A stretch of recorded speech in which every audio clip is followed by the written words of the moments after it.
You simply might suggest that Meghan Markle has now truly, well and truly reached the point of no return. As ever, let me explain. Morning, good to see you. Thank you so much for joining me today. Nice to have your company, whatever you're doing. I hope you're keeping well. And of course, the year so far is treating you in the very best. I don't know, have you struggled so far to remember that it is 2025? I was writing something the other day and I thought, now what year? It's terrible, isn't it? Oh, don't say it like you don't know. It's a good job we've got Meghan Markle, isn't it? Scrawling in the sand, reminded us. Maybe that should be my sort of picture mode to look to and think, it is 2025, the year of Meghan.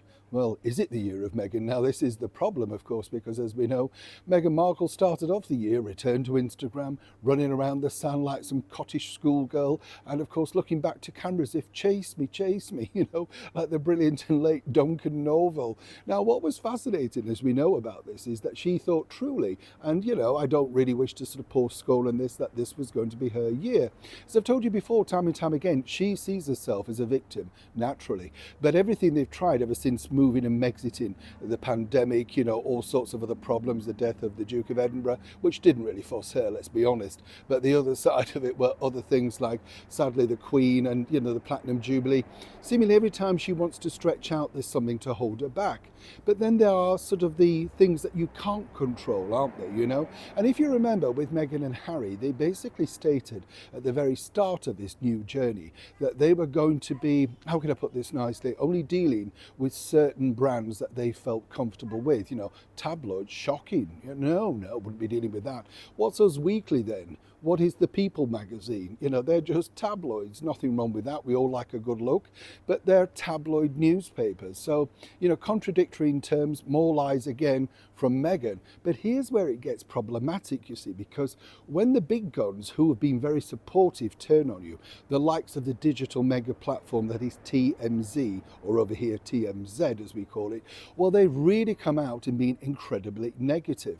Now, I've been told that behind the scenes of Meghan Markle's agency, William Morris Endeavour, even they were stunned by this vitriolic sort of attack because, as I said, you need people on board. Now, just to look at, say, the last year plus or something like that, remember the New York cut thing? Well, they don't want to deal with her anymore. And then, of course, you've got Sunday morning CBS, and there was a problem behind there with leaked footage and all of that sort of backfired, didn't it? Because the whole thing about that was anti-social media.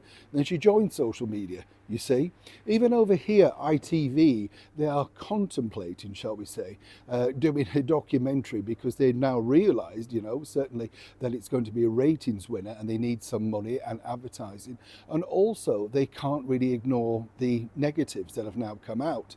But as I say, the bigger problem for Meghan and Harry to a degree is where do you turn? You can't keep giving your spoon-feeding stuff to People magazine. British Vogue have bypassed it. They're not particularly interested. Meghan hoped that she was going to get a front cover of Vogue, and that is 100% true about, her launch, her lifestyle thing, but they didn't quite think it was right, but they may come back and have a look at it a little bit later. Translated means, if it's a success, we will look at it. But without that success, it's not happening. For now, literally, Meghan, all thanks to herself and her stupidity, has literally, with the media at least, right now, reached the point of no return. Now, do you feel any sympathy for her in this aspect, or is it all brought upon herself? Do let me know, like, comment and share, and as ever, be respectful. Neil Sean in the very heart of London.